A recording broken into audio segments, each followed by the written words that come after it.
जय हिंद सभी स्टूडेंट्स को। मैं doctor Bhaskar Singh Raghuvanshi Naval career institute की तरफ से आप सभी का ऑनलाइन क्लासेस में स्वागत करता हूं।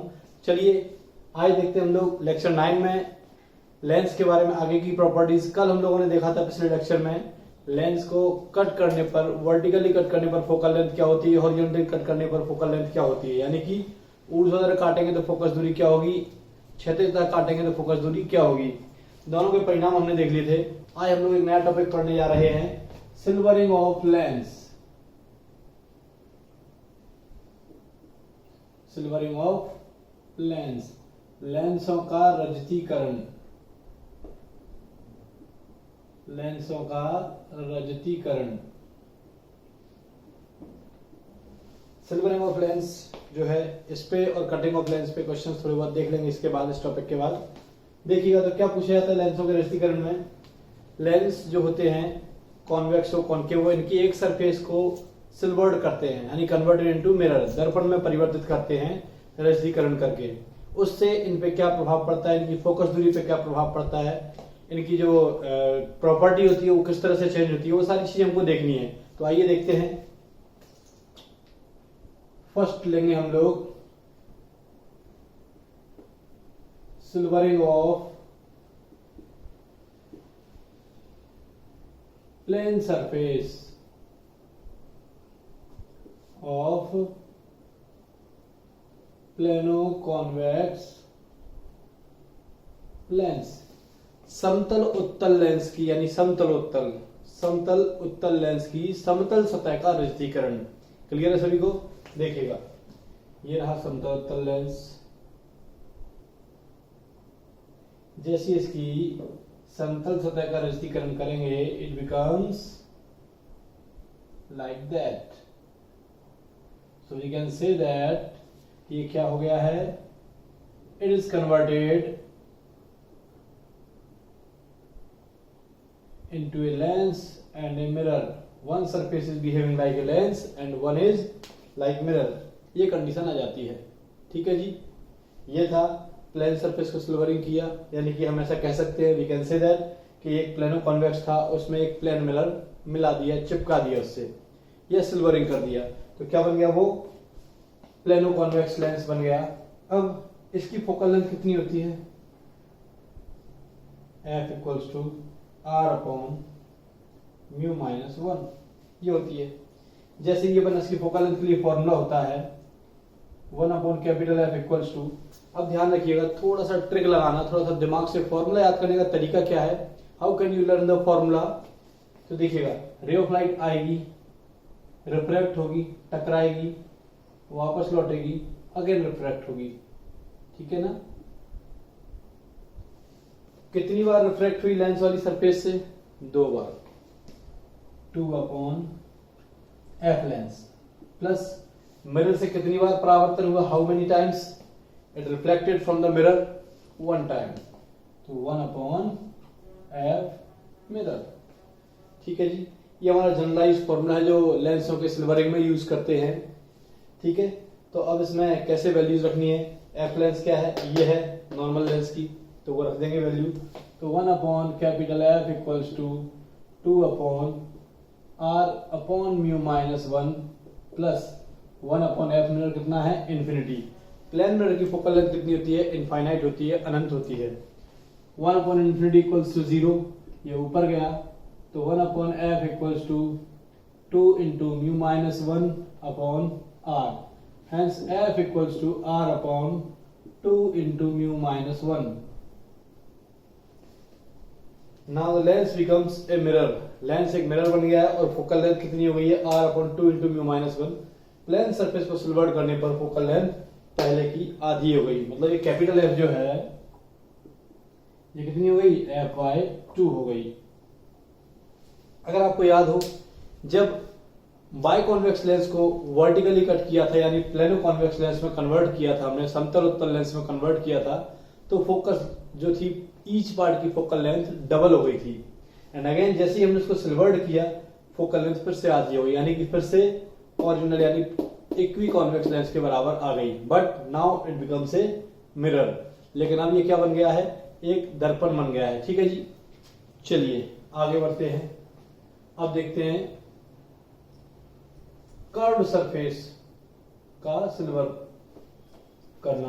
कैसे करेंगे इसको सिल्वरिंग, देखिएगा कर्व्ड सरफेस को कैसे करते हैं वो देखिएगा।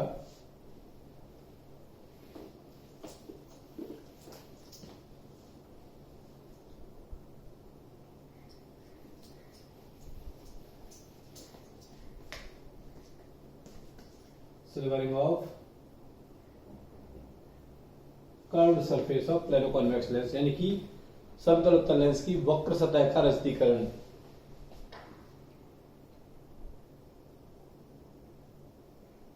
लेंस है, जैसे ही इसकी ये वाली सरफेस को सिल्वर्ड किया तो ये कॉम्बिनेशन काहे का हो गया, this combination is like that. जैसे कि ये कॉनकेव मिरर इसकी कॉन्वेक्स सरफेस पे चिपका दिया, एडहेर कर दिया। तो देखिएगा इसकी फोकल लेंथ आपको पता ही है, f equal to r upon mu minus 1।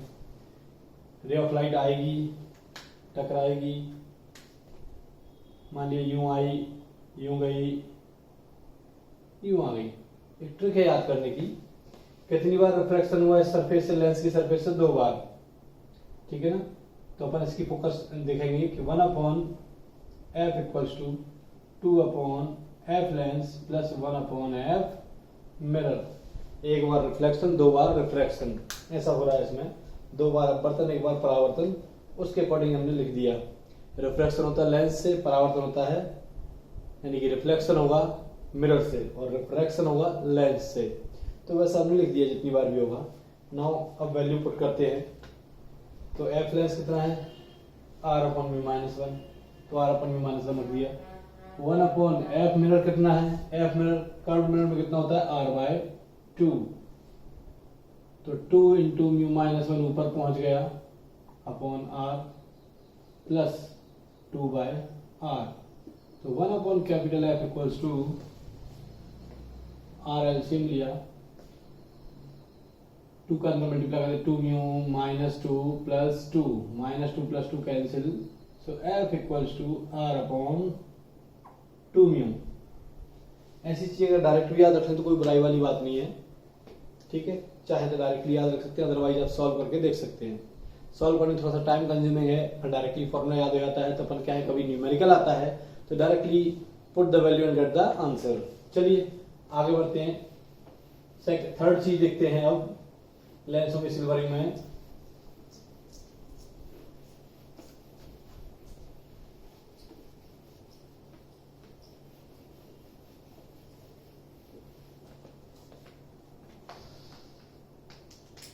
Silvering of one surface of equiconvex lens. समोत्तल लेंस यानी कि इक्विकॉन्वेक्स लेंस, उभयोत्तल लेंस की किसी एक सतह का सिल्वरिंग करना है, रजतीकरण करना है। तो देखिएगा थर्ड केस है ये, डायरेक्टली हमारे उसी पे ये है, इसकी सिल्वरिंग की हमने लाइक दैट। ये किया यानी ये कैसा हो गया, convex lens plus concave mirror. इसकी फोकल लेंथ कितनी होती है, F equals to R upon 2 into mu minus 1, सभी को याद है। नाउ यहाँ पे क्या हो रहा है तो लिखेंगे हम लोग, वही फॉर्मूला बनाएंगे, 1 upon capital F equals to 2 upon F lens plus 1 upon F mirror. तो 1 upon capital F equals to 2 upon F lens कितना है, R upon 2 into mu minus 1 plus 1 upon R by 2। Focal length mirror कितनी थी, are by 2। ये पलट के सब ऊपर पहुंच गए। 1 अपॉन एफ इक्वल्स टू, ये ऊपर पहुंचेंगे 2 into mu minus 1 upon R plus 2 upon R, ठीक है जी। इसको अंदर मल्टीप्लाई कर दो, 1 अपॉन एफ इक्वल्स टू 2 2 जो 4 हो गया, 4 का अंदर multiply 4 mu minus 4 upon are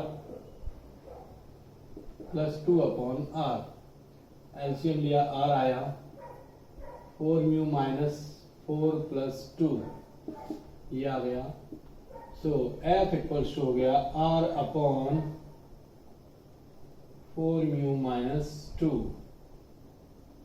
या तो ऐसा लिख सकते हो, या 2 को बाहर कॉमन ले लो, F equals to R upon 2 into 2 mu minus 1, that will be our answer. ऐसा आंसर आ जाएगा silvering of convex surface of equiconvex lens. ठीक है जी, सॉल्व करना बहुत सिंपल है, इस तरीके से आप कर सकते हैं, चाहे क्वेश्चन मानिए चाहे थ्योरेटिकल पार्ट मानिए, बात एक ही है। चलिए आगे बढ़ते हैं, आगे देखते हैं। अब इनमें क्वेश्चंस किस तरह से आते हैं, थोड़ा सा एक दो क्वेश्चन देख लेते हैं। How many type of questions asked in this topic. देखिएगा, सिंपल सी चीज है, कैसे पूछते हैं।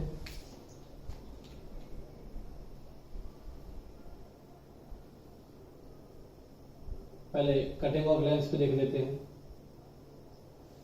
एक लेंस को इस तरह से कट किया, नाउ इसकी फोकल लेंथ थी पहले F equals to R upon 2 into mu minus 1।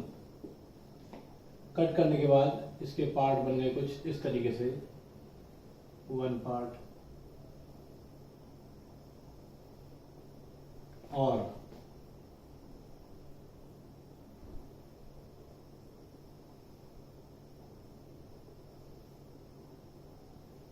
It can be put like that, ऐसे भी रख सकते हैं इसको।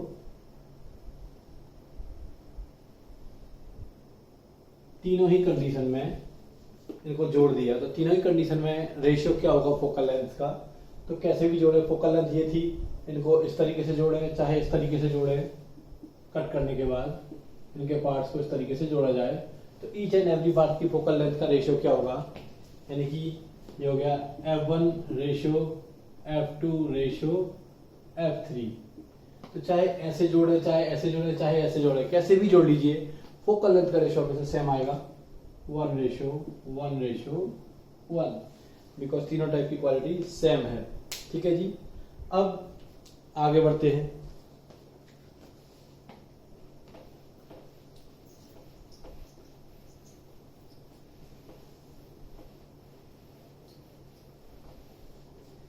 फिर आगे देखते हैं, अगर लेंस ये है, नेक्स्ट वैरायटी इसमें कटिंग ऑफ लेंस में यूं काट दे, सो इट बिकम्स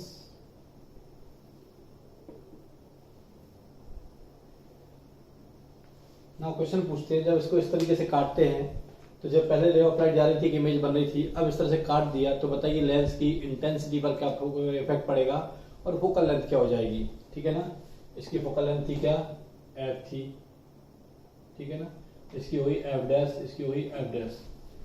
तो आपको पता है फोकल लेंथ इसकी कैसे हो जाती है कट करने पर, जब एफ फोकल लेंथ थी तो एफ डैश हो गई, एफ डैश हो गई। तो हमसे पूछते हैं what will be the effect on image intensity and focal length of the lens. एक तो प्रतिबिंब की तीव्रता, दूसरा फोकस दूरी, दोनों चीजों को पूछते हैं। तो देखिएगा एफ डैश तो क्या हो जाएगी, एफ डैश बराबर हो जाएगी कैपिटल 2f, ये हो जाएगी, ये f थी, ये f कितनी हुई, ईच पार्ट की फोकल लेंथ तो डबल हो जाएगी, बट इंटेंसिटी रिमेन्स सेम, क्योंकि इसका अपर्चर चेंज नहीं हुआ है, द्वारक नहीं बदला है, और द्वारक जब तक नहीं बदलेगा तब तक प्रतिबिंब की तीव्रता में कुछ भी चेंज नहीं आएगा। प्रतिबिंब की तीव्रता चेंज होने के लिए द्वारक का चेंज होना जरूरी है, यानी कि अपर्चर का चेंज होना जरूरी है। इंटेंसिटी जितनी, अपर्चर जितना ज्यादा है इंटेंसिटी उतनी ज्यादा है, क्योंकि जितनी ज्यादा लाइट एंटर करेगी उसमें उतनी ज्यादा इंटेंसिटी रहेगी, और जितनी कम लाइट एंटर करेगी उतनी इंटेंसिटी कम। तो जो इंटेंसिटी होती है वो द्वारक यानी कि अपर्चर के स्क्वायर के डायरेक्टली प्रोपोर्शनल होती है। द्वारक ज्यादा इंटेंसिटी ज्यादा, द्वारक कम इंटेंसिटी कम। I directly proportional to aperture, ऐसा लिख सकते हैं इंग्लिश में, I proportional to A square. तो ये अपर्चर के स्क्वायर के डायरेक्टली प्रोपोर्शनल होती है। अपर्चर अगर कम हो जाएगा तो इंटेंसिटी भी डाउन हो जाएगी। चलिए आगे बढ़ते हैं। अगर लेंस को ऐसा ना कट करके हॉरिजॉन्टली कट कर दिया जाए, now the lens is cut horizontally,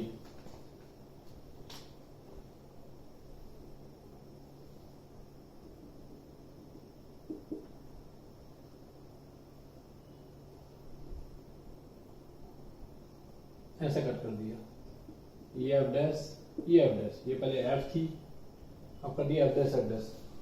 तो what will the effect on focal length and intensity of the image. तो फोकस दूरी और प्रतिबिंब की तीव्रता पर क्या प्रभाव पड़ेगा, ये क्वेश्चन आता है।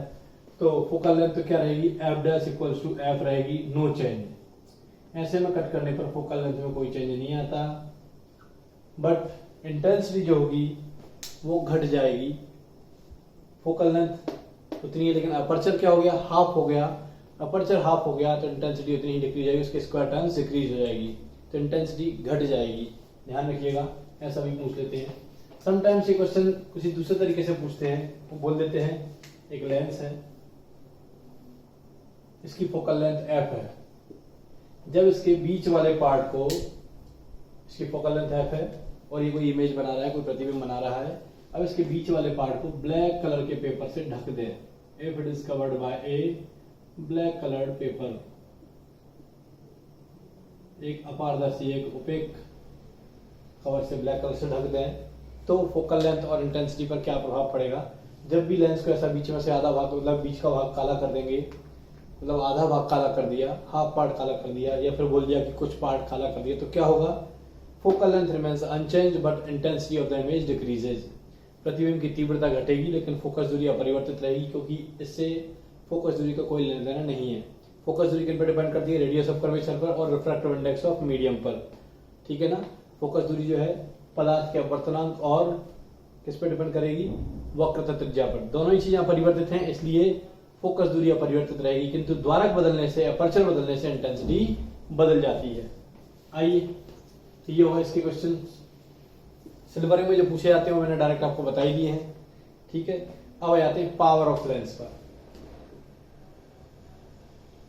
पावर ऑफ लेंस, लेंस की शक्ति या क्षमता, शक्ति या क्षमता, power P। The reciprocal of focal length is called power of lens। Lens की फोकस दूरी के व्युत्क्रम को लेंस की शक्ति कहते हैं, ठीक है जी, उसकी क्षमता कहते हैं। व्हाट इज पावर, तो power equals to 1 by f if the f is in meter, और power equals to 100 upon f if the f is in centimetre, ठीक है जी। ये दोनों फॉर्मूले हैं, याद रखिएगा इनको। ये मीटर में फोकल लेंथ होती है, सेंटीमीटर में होती है, दोनों तरह के फॉर्मूले यूज कर सकते हैं अकॉर्डिंग टू रिक्वायरमेंट जैसा दिया है, ठीक है। Unit of power, unit of power is dioptre, capital D, dioptre बोलते हैं। पावर की यूनिट डायोप्टर होती है, ठीक है। तो ये हो गई फोकल लेंथ, सॉरी पावर। आइए आगे पावर में देखते हैं। और power of combination of lenses, लेंसों के संयोजन की शक्ति। मान लिया दो लेंस कॉम्बिनेशन में रखे हैं, इसकी फोकल लेंथ है f1, इसकी फोकल लेंथ है f2। इनकी पावर क्या होगी, अगर P1 P2 है तो दोनों तरह के फॉर्मूले लिखेंगे। f होगी 1/f total equals to 1/f1 plus 1/f2। LCM लिया f1 f2, ये हो गया f2 plus f1 equals to 1/f। तो f इक्वल्स टू f1 f2 upon f1 plus f2, ये हो गया फोकल लेंथ का फॉर्मूला। पावर डायरेक्टली लिख सकते हैं नॉर्मली देखा जाए तो, P total equals to P1 plus P2 अगर डायरेक्टली पूछा है तो, और अगर इसके टर्म्स में पूछा है तो P इक्वल्स टू हो जाएगा P total equals to 1 by F total, ठीक है। तो क्या आएगा F1 plus F2 upon F1 F2, that will be our answer. ये पावर हुई, ये फोकल लेंथ हुई। पावर ऐसे भी लिख सकते हैं कॉम्बिनेशन ऑफ लेंस की। Whenever lenses are kept d distance apart, अगर लेंसों को d दूरी पर रख दिया जाए, इन दोनों को एक दूसरे से d डिस्टेंस पर रख दिया तो पावर क्या होगी और फोकल लेंथ क्या होगी। तो देखिएगा उसका भी फॉर्मूला होता है।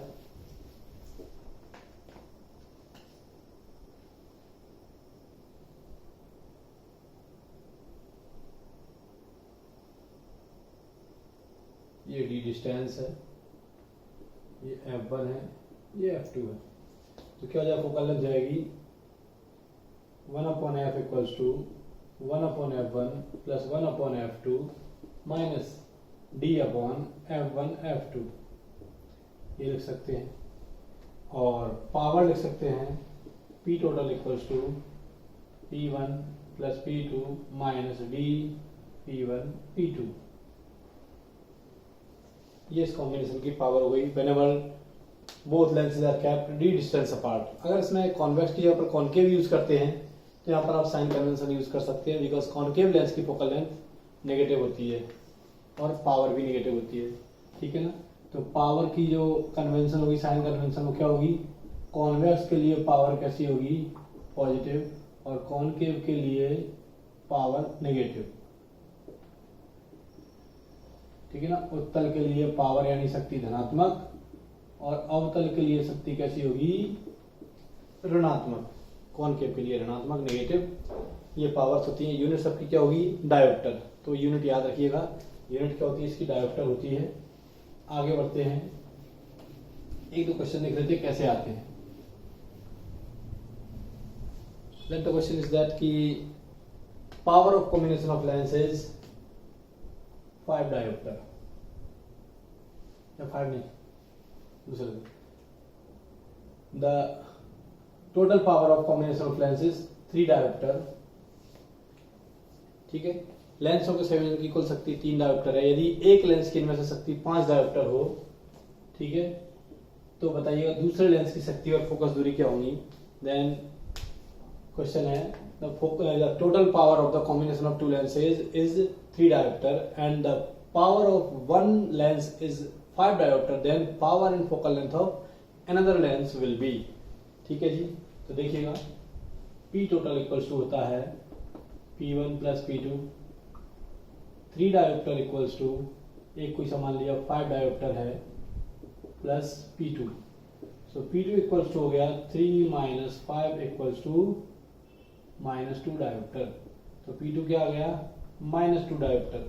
Minus sign indicating that this is a concave lens.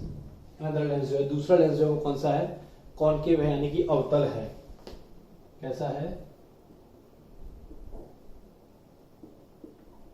अवतल लेंस है। ठीक है जी, P2 आ गई -2 dioptre. Now focal length f equals to, उल्टा कर दो 100/p, तो f equals to 100/p। p कितना है, -2, दूसरे बाइट पे कितना आ गया, -50 सेंटीमीटर। तो ये फोकस दूरी आ गई। इस तरीके से हम कॉम्बिनेशन ऑफ लेंस की फोकल लेंथ निकाल सकते हैं, पावर इस तरीके से निकाल सकते हैं। तो ये सारे क्वेश्चन पूछे जाते हैं।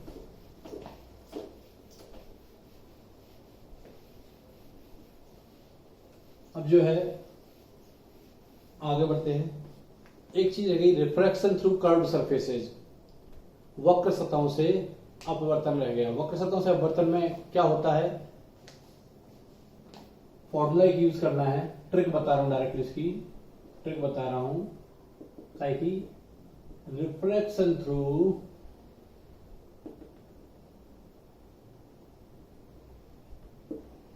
Curved surfaces, mean to say ना तो ये लेंस है ना मिरर है, कर्व्ड सरफेसेज है, मुड़ी हुई सरफेसेज है, उनके लिए आप कौन सा फॉर्मूला यूज कर सकते हैं। तो देखिएगा म्यू जा बटा वी माइनस म्यू आ बटा यू इक्वल्स टू म्यू जा माइनस म्यू आ बटा आर। ये फॉर्मूला है कर्व्ड सरफेसेस के लिए। म्यू जा क्या है, ऐसे लिखते हैं μ2/v minus μ1/u equal to μ2 minus μ1 upon R. लेकिन उसमें थोड़ा सा कंफ्यूजन रहता है कि कौन सी जगह क्या रखना है। तो उदाहरण के लिए म्यू जा बटा वी माइनस म्यू आ बटा यू इक्वल्स टू म्यू जा माइनस म्यू आ बटा आर। म्यू जा का मतलब होता है where the light is going, मतलब कौन से माध्यम में लाइट जा रही है, उसका रिफ्रैक्टिव इंडेक्स म्यू जा। म्यू आ from where the light is coming, कौन से माध्यम से प्रकाश किरणें आ रही हैं, लाइट आ रही है, उसे बोलेंगे म्यू आ। ठीक है जी, म्यू जा मतलब जहां जा रही है, म्यू आ मतलब जहां से आ रही है, ध्यान रखिएगा। क्लियर है। और आर क्या है, रेडियस ऑफ कर्व्ड सरफेस, जो भी कर्व्ड सरफेस दी है उसको रख सकते हैं। वी आपकी पोजीशन ऑफ इमेज है, यू आपकी पोजीशन ऑफ ऑब्जेक्ट है, इनमें से कुछ भी एक चीज पूछी जा सकती है। तो ये फॉर्मूला बन जाता है रिफ्लेक्शन थ्रू कर्व्ड सरफेसेस के लिए। डायरेक्ट ट्रिक है, आप चाहे तो डायरेक्टली यूज कर सकते हैं। ठीक है जी।